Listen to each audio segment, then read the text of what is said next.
पैशाबाबतच्या अशा गोष्टी ज्या श्रीमंत आपल्या मुलांना शिकवतात, गरीब व मध्यमवर्गीय शिकवत नाहीत. Welcome back to your channel overlook in book. Stay tune with me. Rich dad poor dad हे एक इंटरनॅशनल बेस्टसेलर बुक आहे आणि त्याचे लेखक आहेत रॉबर्ट टी कियोसाकी आणि मराठीमध्ये अनुवादित केलेलं आहे अभिजित थिटे यांनी. हे पुस्तक मला माझ्या मोठ्या काकांनी भेट दिलेलं आहे. डॉक्टर एड कोकेन, अर्थशास्त्राचे प्राध्यापक, मेलबोर्न हे म्हणतात, रिच डॅड पुअर डॅड हे पुस्तक म्हणजे चटकन श्रीमंत होण्याचा मंत्र नाही. हे पुस्तक तुम्हाला तुमच्या आर्थिक बाबी जबाबदारीने कशा हाताळायच्या हे सांगतं.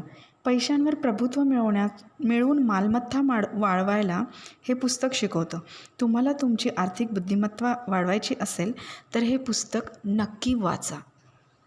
या पुस्तकामध्ये एकूण 10 प्रकरणं आहेत. आपण प्रत्येक एपिसोडमध्ये एक प्रकरण पाहणार आहोत. प्रकरण पहिलं, रॉबर्ट कियोसाकी यांनी सांगितल्यानुरूप. लेखक म्हणतात, मला 2 वडील होते, एक श्रीमंत तर एक गरीब. त्यापैकी एक खूप उच्चशिक्षित आणि बुद्धिमान होते. त्यांनी PhD मिळवली होती आणि 4 वर्षाचा अभ्यासक्रम 2 वर्षातच पूर्ण केला होता. दुसऱ्या वडिलांनी 8वी इयत्ताही पूर्ण केली नव्हती. दोघेही आयुष्यभर कष्ट केले. दोघंही आपल्या क्षेत्रात यशस्वीही ठरले. फक्त त्यापैकी एक आर्थिक स्वास्थ्य मिळवण्यासाठी आयुष्यभर झगडत राहिले, तर एक खूप सुख भोगून श्रीमंत व्यक्ती म्हणून गणले गेले. एकानं आपल्या पाठी कुटुंब, चर्च आणि चॅरिटीसाठी लक्षावधी डॉलर्सची संपत्ती मागे ठेवली, तर दुसऱ्यानं फक्त बिलं. दोघांचीही व्यक्तिमत्व अतिशय प्रभावी आकर्षित होती. दोघंही खंबीर स्वभावाचे होते. त्यांचा लोकांवर प्रभावही पडे. या दोन्ही डॅडनं मला त्यांच्या अनुभवातून आलेल्या गोष्टी सांगितल्या. मागितल्यावर सल्लेही दिले. दोघांचं सांगणं वेगवेगळं होतं. दोघांचाही शिक्षणावर ठाम विश्वास होता. फरक होता तो अभ्यासक्रमाचा. लेखक म्हणतात, मला जर एकच वडील असते तर मला त्यांचा सल्ला स्वीकारावा लागला असता किंवा मी तो नाकारला असता. 2 वडील असल्यामुळे माझ्यासमोर 2 परस्पर विरुद्ध दृष्टिकोन येत गेले. एक श्रीमंत माणसाचा आणि एक गरीब माणसाचा. कुठलाही एक सल्ला नुसता न स्वीकारता किंवा न नाकारता मला तुलना करता येत होती आणि जो सल्ला पटतो, योग्य वाटतो तो स्वीकारता येत होता. अर्थात त्यावेळी माझे श्रीमंत वडील खरोखरचे श्रीमंत नव्हते आणि गरीब वडील खरोखरचे गरीब नव्हते. दोघांच्याही कारकिर्दीला नुकतीच सुरुवात होत होती. दोघंही आर्थिक आणि कौटुंबिक स्थैर्य मिळवण्यासाठी झगडत होते. पैशाबाबत मात्र त्यांची मतं अगदी 2 टोकांची होती. उदाहरणार्थ, एकजण म्हणत होते की पैशाचा लोभ हेच साऱ्या पापांचं मूळ, तर दुसरे म्हणायचे पैशांचा अभाव हेच साऱ्या पापांचं मूळ. हे असं असल्यामुळं मी बऱ्याचदा बुचकळ्यात पडायचो. एकतर हे दोन्ही वडील आपल्या मतांवर ठाम होते, ते तितकेच अभ्यासूही होते. त्यामुळे नक्की कोणाचं ऐकायचं हे मला ठरवता यायचं नाही. सुरुवातीला दोघांचंही पटायचं. मी देखील वयानं लहान होतो आणि मला चांगला मुलगा म्हणून घ्यायचं होतं. 2 विरुद्ध मतांमुळे, त्यांच्यात पैशाबाबतच्या तीव्र मतांमुळे ते शक्य होत नव्हतं. आणि खरं सांगायचं तर या परिस्थितीमुळेच मी देखील विचार करू लागलो. दोघांची मतं, त्यांचे सल्ले ऐकून त्यावर चिंतन करण्याची सवय मला लागली. काय आणि का हे प्रश्न मी स्वतःला विचारू लागलो. माझ्या दोन्ही वडिलांचे विचार झटकून टाकणं माझ्यासाठी एक पर्याय होता, पण मला ते झटकून टाकणं सोपं नव्हतं, कारण मला ते दोन्ही वडील अतिशय प्रिय होते. 2 वडील असल्यामुळे विचार करणं आणि शेवटी स्वतःच्या विचारांचा एक मार्ग निवडणं मला भाग पडलं. निवड करणं, मत स्वीकारणं किंवा नाकारणं ही मोकळीक मला भावी आयुष्यात खूप उपयुक्त ठरली. श्रीमंत अधिक श्रीमंत होतात, गरीब अधिक गरीब होतात आणि मध्यमवर्गीय नेहमी देण्यांशी कायम झगडत राहतात. याचं कारण आहे आर्थिक शिक्षण. आपल्याकडे शाळा कॉलेजेसमध्ये हा महत्त्वाचा विषय शिकवला जात नाही. तो शिकवला जातो घरामध्ये. बहुतेक सारेजण हा अतिशय महत्त्वाचा विषय आपापल्या पालकांकडून शिकतात. गरीब पालक आपल्या मुलांना पैशांबद्दल काय सांगतात? ते सांगतात, शाळेत जा, भरपूर शिक, मग ते मूलही त्यांनी सांगितल्याप्रमाणे शाळेत जातं, भरपूर अभ्यास करतं, चांगले गुण मिळवतं आणि आयुष्यात पुढे जात राहतं. ते आपल्या पालकांचा अर्थविषयक दृष्टिकोन आणि मनोभूमिका घेऊनच. ती काही बदलत नाही. ते लहानपणी ती शिकलेली असतात. पैशाबद्दल शाळेत शिकवलं जात नाही. शाळा कॉलेजेसमध्ये मुलांचं शैक्षणिक आणि व्यावसायिक कौशल्य वाढवण्यावरच भर असतो. सगळ्यात महत्त्वाचा विषय आर्थिक कौशल्य हा गृहीत धरलेला नाही. अगदी उत्तम बँकर्स किंवा डॉक्टर्स शाळेत उत्तम गुण मिळवत असले तरी बाहेरच्या जगात काय, तिथं ते उत्तम आर्थिक स्थैर्य मिळवण्यासाठी आयुष्यभर झगडतच राहतात. आपल्या राष्ट्रावर वाढत जाणाऱ्या कर्जामागे हेच तर कारण आहे. राष्ट्रीय पातळीवर कार्यरत असणारे नेते आणि अधिकारी शैक्षणिकदृष्ट्या कितीही उच्च शिक्षित असले तरी अर्थविषयक बाबींचं त्यांचं ज्ञान तोकडं असतं. आज लक्षावधी लोक आर्थिक आणि वैद्यकीय गरजांसाठी सरकार किंवा त्यांच्या कुटुंबावर अवलंबून आहेत.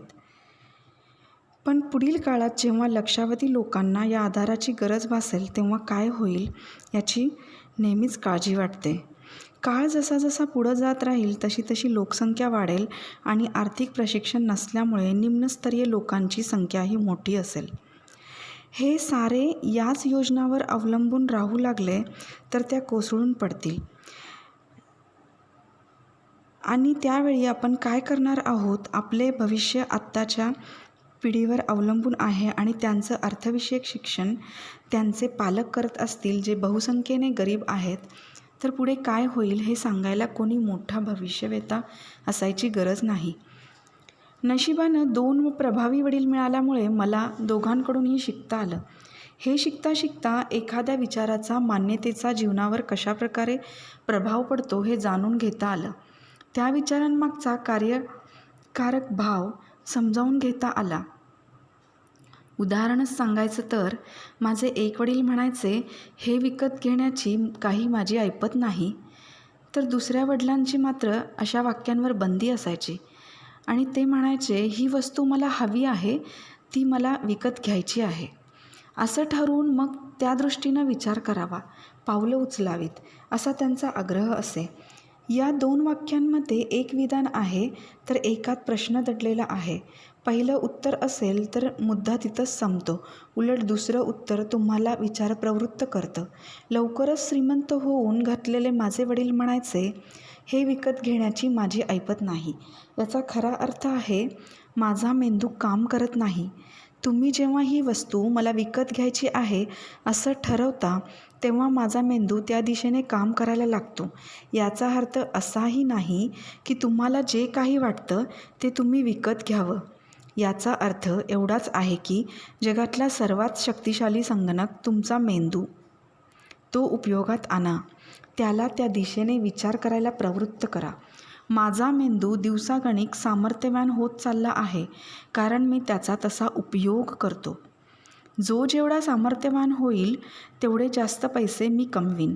ही गोष्ट विकत घेण्याची माझी ऐपत नाही, हे वाक्य तुमचा मेंदू आळशी असण्याचं लक्षण आहे, असं त्यांचं ठाम मत होतं. माझे हे दोन्ही वडील प्रचंड कष्ट करत. त्यांच्यात एक मोठा फरक होता, तो म्हणजे पैशांची गोष्ट आली की एक वडील आपल्या मेंदूला डुलकी घेऊन देत तर दुसरे त्याला अंग झाडून कामाला लावत. त्यांच्या परिणामास्वरूप एक डॅड गरीब राहिले आणि एक श्रीमंत झाले. एक माणूस नियमितपणे व्यायाम करतो आणि दुसरा सोफ्यावर लोळत TV पाहतो. तसाच हाही प्रकार. योग्य व्यायामामुळे आरोग्य चांगलं राहतं, तसंच मेंदूला व्यायाम दिल्यामुळे संपत्ती चांगली राहते, वाढते. आळस केला की आरोग्य आणि संपत्ती या दोन्हींचा ऱ्हास होतो. माझ्या या दोन्ही वडिलांचे विचार परस्पर विरोधी होते. एक डॅड म्हणायचे की श्रीमंत लोकांवर जास्तीत जास्त कर लादायला हवा, त्यातून मिळणारा पैसा गरिबांच्या कल्याणासाठी वापरता येईल. दुसरे डॅड अगदी विरोध विचार करायचे. ते म्हणायचे की पैसा निर्माण करणाऱ्या लोकांवर कर लादणं म्हणजे संपत्तींना आणणाऱ्यांना शिक्षा देणं आहे. हे अतिशय चुकीचं आहे. हे म्हणजे जो निर्माण करतो त्याला शिक्षा आणि जो काहीच करत नाही त्याला बक्षीस. एक डॅड म्हणायचे, खूप अभ्यास करा म्हणजे तुम्हाला एखाद्या चांगल्या कंपनीत चांगली नोकरी मिळेल. दुसरे डॅड म्हणायचे, खूप अभ्यास करा म्हणजे तुम्ही एखाद्या चांगल्या कंपनीचे मालक व्हाल. एक डॅड म्हणायचे, मी श्रीमंत नाही कारण मला मुलं आहेत. तर दुसरे म्हणायचे, मी श्रीमंत व्हायला हवं कारण मला मुलं आहेत. जेवायला बसल्यानंतर एकजण आर्थिक आणि व्यावसायिक चर्चेला प्रोत्साहन देत, तर दुसऱ्यांना ही गोष्ट अजिबात मंजूर नव्हती. एक म्हणायचे, पैसा सुरक्षित ठेवा, व्यवहार सुरक्षित असावेत. तर दुसरे म्हणत, जोखीम घ्यायला शिका. आपलं घर म्हणजे सर्वात मोठी गुंतवणूक आहे, ती सर्वोत्तम मालमत्ता आहे, असा एकाचा भक्कम विश्वास होता. दुसऱ्याला वाटायचं की घर म्हणजे डोक्यावरचं मोठं कर्ज आणि तुमची तीच सर्वात मोठी गुंतवणूक असेल तर त्यातून फक्त मनस्तापच मिळेल. दोन्ही डॅड आपापली बिलं नियमित भरत. फक्त एकजण आदल्या दिवशी भरायचे तर दुसरे शेवटच्या दिवशी. कंपनी किंवा सरकार यांना आपल्या कुटुंबाच्या गरजांची काळजी घ्यावी असे एका डॅडला वाटे. पगारवाढ, निवृत्तीनंतरचे फायदे, वैद्यकीय सेवा, आजारपणाची रजा, सुट्टी आणि इतर फायद्याबाबत ते कायम विचार करत. त्यांचे 2 काका सैन्यात होते. 20 वर्षाच्या सेवेनंतर ते निवृत्त झाले. त्यावेळी त्यांना निवृत्तीवेतन, इतर भरपूर फायदे मिळत होते. त्याचं त्यांना कायम कौतुक वाटायचं. विद्यापीठात असलेली मुदत ठेव योजना त्यांना आवडायची. नोकरीची सुरक्षितता आणि त्यातून मिळणारे फायदे हे त्यांना नोकरीपेक्षाही जास्त महत्त्वाचे वाटायचे. मी जर ही सरकारी नोकरी मनापासून केली आहे, खूप कष्ट घेतले आहेत, तर नोकरीत आणि निवृत्तीनंतर मिळणाऱ्या गोष्टींवर माझा हक्क आहे असं त्यांचं ठाम मत होतं. यावलट दुसऱ्या डॅडचा स्वसामर्थ्यावर विश्वास होता. माणसानं स्वावलंबीच असावं असं त्यांना वाटायचं. ही हक्काची मानसिकता त्यांना बोचायची. असा विचार करत करतच लोक कमजोर आणि आर्थिकदृष्ट्या कमकुवत होतात असं त्यांना वाटे. माणसानं आर्थिकदृष्ट्या सक्षमच असलं पाहिजे असं ठाम प्रतिपादन ते करायचे. एक डॅड त्यांच्या उत्पन्नातून थोडे तरी डॉलर्स बाजूला टाकण्यासाठी धडपडायचे, तर दुसरे त्याच पैशांची गुंतवणूक करायचे. चांगली नोकरी मिळण्यासाठी उत्तम CV कसा लिहावा हे मला एका डॅडनं शिकवलं, तर दुसऱ्यानं उत्तम व्यावसायिक आणि आर्थिक प्लॅन कसा करावा हे शिकवलं. या 2 टोकांच्या मतांच्या गदारोळामुळे माझा अजिबात तोटा झाला नाही, उलट फायदाच झाला. मी विचार करायला शिकलो. एखाद्याच्या विचारांचा त्याच्या जीवनावर कसा परिणाम होतो हे पाहण्याची संधी मला मिळाली. माझ्या हेही लक्षात आलं की फक्त आणि फक्त विचारांमुळेच आपल्या आयुष्याला आकार येतो. माझे गरीब डॅड नेहमी म्हणायचे की मी कधीच श्रीमंत होणार नाही, हे त्यांचंच भाकीत सत्यात उतरलं. दुसऱ्या बाजूला माझे श्रीमंत डॅड हे मी श्रीमंत आहे असंच म्हणायचे. मी श्रीमंत आहे आणि श्रीमंत माणसं असं वागत नसतात असं ते नेहमी म्हणायचे. एकदा त्यांना मोठा आर्थिक फटका बसला. ते पार कोलमडून पडायची वेळ आली होती, पण तेव्हाही ते मी श्रीमंत आहे असंच म्हणत. आर्थिक फटका बसणं आणि गरीब असणं यात मोठा फरक आहे. आर्थिक फटका तात्पुरता असतो तर गरिबी कायमची असते असं ते सांगत. गरीब डॅड म्हणत, माझ्या दृष्टीने पैशाला फारसं महत्त्व नाही, तर श्रीमंत डॅड म्हणत, पैसा ही शक्ती आहे. आपले विचार खूप महत्त्वाचे असतात. आपल्या जीवनाचा मार्ग तेच ठरवत असतात. असं असलं तरी विचारांची शक्ती काही मापता येत नाही, ती अनुभवता येते. मला माझे विचार मांडता येत होते. मुळात मी विचार करू लागलो होतो. त्यातून मला जाणवत होतं की माझे गरीब डॅड हे पैसे कमी मिळत असल्यामुळे गरीब नव्हते. त्यांचे विचार आणि तशा कृतीमुळे ते गरीब राहिले होते. सततच्या विचारांमुळे मला या दोन्ही डॅडच्या विचारातील तफावत लक्षात येत होती. त्यांची 2 टोकांची मतं आणि त्यामुळे होणारे परिणाम मी जवळून अनुभवत होतो. आता माझ्यापुढे प्रश्न होता की मी कोणाचा सल्ला मानावा, श्रीमंत डॅडचा की गरीब डॅडचा. दोघांनाही शिक्षण आणि ज्ञान या दोन्ही गोष्टींविषयी प्रचंड आदर होता. मी भरपूर शिकावं याबाबत त्यांचं दुमत नव्हतं. मतभेद होता तो काय शिकावं याबाबत.